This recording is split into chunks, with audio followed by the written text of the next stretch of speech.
Hi friends! So this is Miss Acton and this is Marge. This is my kitty cat. Hey baby. And she's gonna help you guys learn about poems today. So first off, if you're like, hey, I'm in Miss Ramos's class, why is Miss Acton teaching me a video? Well, me, Miss Acton, and Miss Ramos, and Miss Jess are all going to be sharing, doing different subject areas every week. So every week you get something being taught to you about all three of this. So my kiddos this week, Miss Ramos is going to be teaching you math. I'm going to be teaching reading, and Miss Alexa or Miss Jess is going to be teaching you language mechanics. And same thing with Miss Jess' class and Miss Ramos's class. So if you're clicking on me and you're like, you're not my teacher, I'm teaching you reading this week, so don't freak out. So this week in reading, I'm going to be teaching you about poems. I like poems. I asked to teach this week with poems because I like teaching it because it's a lot of fun, and I've got some really funny poems that I like to share. So before we get started, there are three things that we need to know about poems. Each poem that Miss Acton's going to be showing you this week for you to be practicing on and learning with will have all three of these things in them. So keep these in your noggin, okay, as we're learning them. So first thing is the most important thing and most common thing that we see in poems is rhyme. So I like my first one that I picked, cat and bat. Like my cat I've got here. Yeah. And I've got a bat somewhere in this house because I play softball. Yeah. So they have the same ending sound. Not only does it look the same, but it sounds the same. Same thing with our word ground and sound. They have the O, U, N, D ending sound, and they both sound the same and they both look the same. But there are a few words that still rhyme, but they don't look the same, like sail and fail. They both have two completely different ending patterns, ending sounds, or ending patterns of words, but they have the same exact ending sound. They would rhyme in a poem if you put them in two lines, one behind each other. And then the next one I have is baking and making. So remember this because eventually you're going to have to create rhymes for a poem one day this week. The next important thing the poem have are repeated lines. So let's read the example that Miss Acton has written here. The story was so sad. I cried and I cried and I cried. So you could have just said, I read the story. It was so sad I cried. That's boring. And it just makes it sound like you cried for just a little bit, upset you just a little bit. But when you say, I cried and I cried and I cried, and you're telling the person you kept crying, it's like you could stop crying. So it was extra sad. It was the saddest you've ever been, to where you had to cry and keep crying and you couldn't stop crying. And that goes with not just crying, but laughing or being mad about something. If you said the story was so funny, I laughed and I laughed and I laughed. It's not just saying I just went, ha ha ha ha, I moved on with my day. You laughed a long period of time because it was such a funny story. So it just makes your actions are a lot bigger. Not just one time that you cried, not just one little chunk of time that you laughed.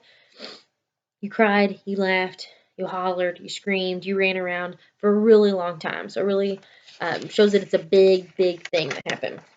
And the last one, this was probably my favorite, is alliteration. It's a really big word. Alliteration. Alliteration. So what alliteration is when you have a bunch of words that are put in the same sentence that have the same beginning sound. So as you can see in this one, not all of my words, but a lot of my words have the beginning sound of b, b, b. So let's read the sentence. You're going to see it's really funny. Billy bought big bags of bouncy balls. So I had a lot of fun reading this sentence, and I had a lot of fun creating this sentence. And it doesn't just have to start with B. It can start with any letter. It can even start with chunks and blends, like PR words like pretty and prick and present and princess. Or it can start with your H digraphs that you have, like CH, TH, PH, like your words like chicken, chop, chunky, chips. Anything that has the same beginning sound can turn into alliteration. So the poems that you're going to see today are going to have all three of these things, all three important things.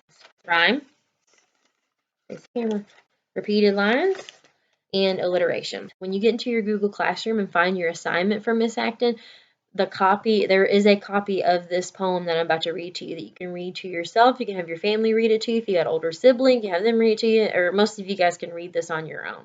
So I'm going to read it to you really quick. called the dinosaur dig. I tried to find a dinosaur. I started in my yard. I dug and dug for days and days. The work was long and hard. I dug through dirt and mud. I dug through rocks and soil. My arms grew sore. My legs grew weak from all the sweat and toil. I shoveled tons of gravel out. I moved a bunch of stones until at last, to my surprise, I found some fossil bones. I put the bones together in my bedroom on the floor. When I was done digging a deep, dirty ditch, it formed half a dinosaur. My parents were not too happy when I told them of my goal. I found half a dinosaur, but then they found the whole. So when you look at this poem, I have three different things highlighted. I've got rhymes highlighted, I've got repeated lines highlighted, and I've got alliteration highlighted, all in different colors. So you'll see examples of all three of those things. Use that poem and use this video with the signs that Miss Acton had of all the stuff that we just went over to help guide you and how you would do those things, okay? So if you're, let's say on Tuesday, you come back to us and you're like, all right, I'm going to do the rest of the activity Miss Acton wants me to do for poems and my assignments in Google Classroom. Then you're like, I, for the life of me, cannot remember what alliteration is. Maybe alliteration's that day. I can't remember what it is. Come back and watch this video again. I showed you an example, and you're going to see an example in that poem that I showed you because you're going to have to create an alliteration. So for each one of these days, today, you're just writing a reflection. 3 sentences about what you learned in this video. And there's 3 things you're supposed to learn: alliteration, repeated lines, and rhyme. So write sentences about those 3 things. The next day, you're going to find a rhyme in a poem, and then you're going to create a rhyme in a poem. The next day, you're going to find repeated lines in a poem, and you're going to create repeated lines. And then the day 4 on Thursday, you're going to find alliteration in a poem, and then you're going to create alliteration in a poem. So you need to know what those things are in order to create them and to make sure they make sense with your poem. Then on day 5 is just doing, kick my table. On day 5 is just doing exact path, and that's every day for the rest of the school year, unless somebody tells us that we can't do that anymore. But on exact path, it meets you where you're at, so it's a perfect thing for you guys to do. You're going to do 30 minutes of that every Friday, and then just come back and just type a reflection about what you did during that, okay? So right now, what you need to do is head to your Google Classroom, which you should already be there because that's where this video is uploaded. And below this is a Google document or Google form, and it has questions about this video, and it'll tell you day 1, do this question. So if you want to do all questions today, you can. And then when I look at it on Friday, and all I care about is that you did all of it. So if you do it all today, you'll be done with your work for the week for reading. So if you want to do that, that's fine. And there aren't a lot of hard questions. We're trying to keep it simple for you guys because we understand that your parents are working. There might only be one tablet, one computer at home for a bunch of kiddos that are trying to get on there. So we understand that. So we're not trying to give you guys tons and tons of work. So if you want to try to get it all done today and relax the rest of the week, that's perfectly fine. If you don't feel like doing it until Thursday, on Thursday, do Monday, Tuesday, Wednesday, and Thursday's work that day. If you want to wait until Friday to get it all done, all that matters is that Friday, a little bit later on in the day, when Miss Acton checks to see how everybody's doing, I need to be seeing that you've gotten some work done. Because if you haven't, I'm going to be calling you and saying, hey, what's going on? How can I help you? Why haven't you been doing all this work? We don't want that to happen. We want you guys to stay caught up and get the things done that you need to. Okay, so that is my video. Remember, please come back and watch this video again if you have any questions.